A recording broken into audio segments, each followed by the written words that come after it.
नमस्कार दोस्तों, स्वागत है आप सभी का आपके अपने channel geography for IAS and PCS में। दोस्तों, आज मैं आप सभी को ज्योग्राफी का पार्ट 14 पढ़ाने वाला हूं। इस पार्ट में दोस्तों हम देखेंगे भारत एक दृष्टि में, इंडिया इन अ साइड। तो चलिए स्टार्ट करते हैं दोस्तों। अगर मैं बात करूं देश का, तो हमारे देश का नाम, अपने देश का नाम भारत है। अगर मैं अन्य नाम की बात करूं तो आर्यवर्त, जम्बूद्वीप, भारतवर्ष, हिंदुस्तान और इंडिया है। हमारे देश का ये अन्य नाम है। राजधानी की अगर बात करूं तो हमारे देश का राजधानी नई दिल्ली है। और दोस्तों, अगर मैं बात करूं भौगोलिक स्थिति की, तो हमारे देश की जो भौगोलिक स्थिति है, लोकेशन है, वो है दोस्तों उत्तरी पूर्वी गोलार्ध में अवस्थित है। अक्षांशीय विस्तार की अगर बात किया जाए तो 8 डिग्री 4 मिनट उत्तरी अक्षांश से 37 डिग्री 4 मिनट उत्तरी अक्षांश तक।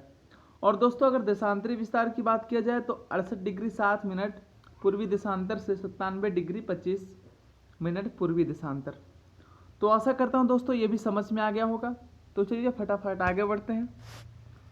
अगर दोस्तों बात किया जाए मानक समय का, तो हमारे देश का जो मानक समय है वो है दोस्तों 82.5 डिग्री पूर्वी देशांतर, जो कि इलाहाबाद के समीप मिर्जापुर या नैनी से गुजरती है। और दोस्तों, अगर बात किया जाए ग्रीनविच का, तो ग्रीनविच टाइम जो है वो उससे 5 घंटा 5.5 घंटा आगे है, 5 घंटा 30 मिनट। 82.5 डिग्री पूर्वी देशांतर भारत के 5 राज्य उत्तर प्रदेश, मध्य प्रदेश, आंध्र प्रदेश, छत्तीसगढ़ एवं ओडिशा से होकर गुजरती है। दोस्तों, ये 82.5 डिग्री पूर्वी देशांतर है वो भारत के 5 राज्य आंध्र प्रदेश, उत्तर प्रदेश, मध्य प्रदेश, छत्तीसगढ़ और ओडिशा से होकर गुजरती है। नेक्स्ट दोस्तों भौगोलिक विस्तार। अगर भौगोलिक विस्तार की बात किया जाए तो दोस्तों इसमें हम लंबाई देखेंगे। लंबाई जो है भारत की वो है उत्तर से दक्षिण है, लंबाई भारत की 3214 किलोमीटर। और चौड़ाई की अगर बात की जाए तो भारत की जो चौड़ाई है दोस्तों पूर्व से पश्चिम 2933 किलोमीटर है। और दोस्तों, अगर मैं बात करूँ स्थलीय सीमा का, तो स्थलीय सीमा लगभग 15,200 किलोमीटर है। जलीय सीमा दोस्तों 7516.6 किलोमीटर है। और दोस्तों, अगर बात की जाए प्रादेशिक जल सीमा का, तो प्रादेशिक जल सीमा समुद्र तट से 12 समुद्री मील तक है। यह है भारत की प्रादेशिक जल सीमा, 12 समुद्री मील तक समुद्र तट से। और दोस्तों, अगर बात की जाए संलग्न क्षेत्र की, तो जो संलग्न क्षेत्र है भारत का वो प्रादेशिक जल सीमा से आगे 24 समुद्री मील तक है। ये चीज ध्यान दीजिएगा। अनन्य आर्थिक क्षेत्र जो है भारत का वो है संलग्न क्षेत्र से आगे 200 समुद्री मील तक। अगर भारत के जलवायु की बात की जाए दोस्तों, तो भारत की जलवायु मानसूनी जलवायु है, ये आप सभी को पता होगा। तो चलिए देखते हैं क्षेत्रफल को। भारत का जो क्षेत्रफल है दोस्तों वो है 32,87,263 वर्ग किलोमीटर। ये जो क्षेत्रफल है दोस्तों ये विश्व के कुल क्षेत्रफल का 2.4% है। क्षेत्रफल की दृष्टि से विश्व में स्थान जो है भारत का वो है दोस्तों 7वां है। ये चीज मैं आपको बता चुका हूं।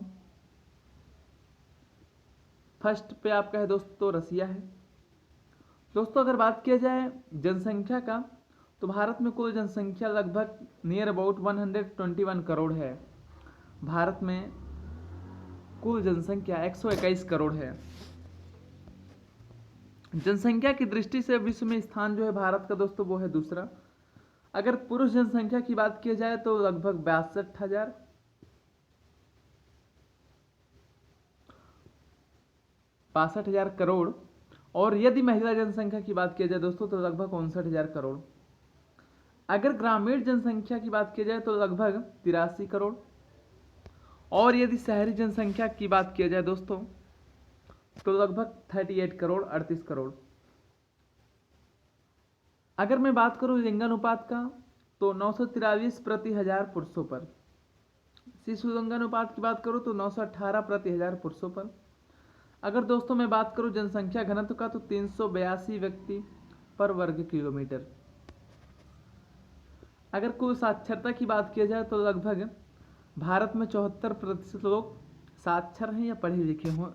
ये चीज़ ध्यान दीजिएगा। भारत में कुल 74% लोग साक्षर हैं। अगर बात की जाए पुरुष साक्षरता का, तो भारत में लगभग 82% पुरुष साक्षर हैं, पढ़े लिखे हैं। और महिला की अगर बात की जाए तो लगभग 66% महिलाएं क्या हैं, पढ़ी लिखी हैं। और दोस्तों, राज्यों की संख्या की बात अगर किया जाए तो भारत में राज्यों की संख्या 28 है और केंद्र शासित प्रदेशों की संख्या 9 है। अभी आपको पता होगा कि 31 अक्टूबर 2019 में भारत में राज्यों की संख्या उससे पहले 29 थी, किंतु जम्मू कश्मीर भी एक राज्य था उस समय। किंतु दोस्तों अब जम्मू कश्मीर के दो पार्ट कर दिए गए हैं, एक केंद्र शासित एक है लद्दाख, दूसरा है जम्मू कश्मीर। ये दोनों दोस्तों इन दोनों क्षेत्रों को केंद्र शासित प्रदेश बना दिया गया है। अगर दोस्तों नेक्स्ट बात की जाए ज्यामितीय आकार का, तो भारत का जो ज्यामितीय आकार है दोस्तों वो है चतुष्कोणीय है, और पर्वतीय क्षेत्र का जो विस्तार है भारत का वो है 10.7%। और दोस्तों अगर बात की जाए पहाड़ी क्षेत्र का विस्तार का, तो पहाड़ी क्षेत्र का जो विस्तार है वो है 18.6%। पठारी क्षेत्र का विस्तार है दोस्तों 27.7%। मैदानी क्षेत्र का विस्तार की अगर बात की जाए तो लगभग 43% है। भारत के मैदानी क्षेत्र का विस्तार नियर अबाउट 43% है। दोस्तों हम देखेंगे कर्क रेखा पर स्थित 8 राज्य, गुजरात, राजस्थान, मध्य प्रदेश, छत्तीसगढ़, झारखंड, पश्चिम बंगाल, त्रिपुरा और मिजोरम। ये भारत के 8 राज्य ऐसे हैं जो कि कर्क रेखा पर स्थित हैं। और दोस्तों अगर मैं बात करूं द्वीपों की संख्या, तो भारत में नियर अबाउट 247 द्वीप हैं। तो चलिए हम चलते हैं भारत के अंतर्राष्ट्रीय सीमा से जुड़े हुए राज्यों की बात करते हैं। तो भारत के अंतर्राष्ट्रीय सीमा से जुड़े हुए 17 राज्य हैं कुल। अगर मैं बात करूं तेल शोधनशालाओं की संख्या, तो दोस्तों भारत में तेल शोधनशालाओं की संख्या जो है वो है 22 है। राष्ट्रीय राजमार्गों की संख्या 266 है भारत में। बड़े बंदरगाहों की संख्या 13 है भारत में। भारत का जो सबसे ठंडा स्थान है दोस्तों वो है द्रास, जो कि लद्दाख में पड़ता है। अगर बात किया जाए सबसे गर्म स्थान का, तो वो है बीकानेर या जैसलमेर भी उसको कहते हैं, जो कि ब्रियावली के पास में पड़ता है। वहाँ पर 56 डिग्री सेल्सियस तापमान है बीकानेर में। सबसे ठंडा स्थान द्रास, सबसे गर्म स्थान जैसलमेर, बीकानेर। ओके दोस्तों, तो आगे चलते हैं।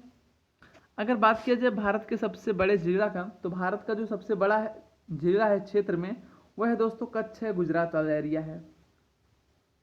अगर सबसे ऊंचा बात की बात की जाए तो टिहरी बांध है, जो कि भागीरथी उत्तराखंड में है। अगर भारत की सबसे लंबा बात की बात की जाए तो दोस्तों है हीराकुंड बांध, जो कि महानदी उड़ीसा के पास में है। अगर सबसे बड़ी खारे पानी की अंतर झील की बात की जाए तो वो है सांभर, जो कि राजस्थान में है। सबसे लंबा बीच पुलिन बीच है, जो कि मरीनाबाद चेन्नई के पास में है। भारत का हृदय स्थल गंगा का मैदान को कहा जाता है। दोस्तों अगर भारत के हृदय स्थल की बात करूं तो गंगा के मैदान को भारत का हृदय स्थल कहा जाता है। अगर भारत के शांत क्षेत्र की बात की जाए तो हिंद महासागर को भारत का शांत क्षेत्र कहा जाता है, क्योंकि वहां पर कोई नहीं रहता है। हिंद महासागर का पुराना नाम रत्नाकर है। अगर बात की जाए हिंद महासागर का पुराना नाम, तो दोस्तों हिंद महासागर का पुराना नाम रत्नाकर है। अगर अंडमान निकोबार की बात की जाए तो दोस्तों अंडमान निकोबार को मरकत द्वीप के नाम से भी जाना जाता है। अंडमान निकोबार द्वीप को मरकत द्वीप के नाम से भी जाना जाता है। अगर मैं बात करूं भारत के राष्ट्रीय पशु, राष्ट्रीय विरासत पशु, राष्ट्रीय पक्षी, अगर मैं बात करूं भारत के राष्ट्रीय पशु की, तो भारत का राष्ट्रीय पशु है बाघ। भारत का राष्ट्रीय विरासत पशु है हाथी। भारत का राष्ट्रीय पक्षी है मोर। भारत का राष्ट्रीय वृक्ष है बरगद। भारत का राष्ट्रीय पुष्प है कमल। भारत का राष्ट्रीय चिन्ह है अशोक स्तंभ। ये है भारत के राष्ट्रीय पशु, पक्षी, वृक्ष, पुष्प और चिन्ह। तो चलिए आगे बढ़ते हैं। अगर मैं बात करूं भारत के राष्ट्रीय गान का, तो भारत का राष्ट्रीय गान है जनगण मन। राष्ट्रीय गीत वंदे मातरम। राज्य की भाषा हिंदी। राष्ट्रीय लिपि देवनागरी। राष्ट्रीय वाक्य सत्यमेव जयते। राष्ट्रीय ध्वज तिरंगा।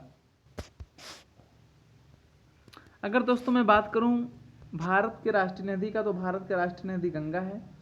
भारत का राष्ट्रीय जलीय जीव है दोस्तों जो है वो है आपका है डॉल्फिन है। दोस्तों ये आपका है भारत एक दृष्टि में।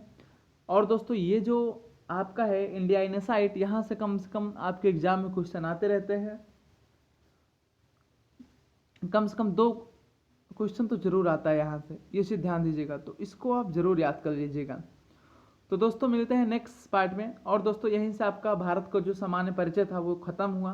तो कल से हम स्टार्ट करेंगे हिमालयी क्षेत्र, हिमालयों को हम पढ़ेंगे और वहाँ पे पर्वत देखेंगे, पठार देखेंगे, तटीय मैदान देखेंगे, भारत का मैदान देखेंगे। ये सब चीज़ें हम देखेंगे कल से। अब तो आज से ही आपका भारत के सामान्य परिचय की जानकारी खत्म हो गई।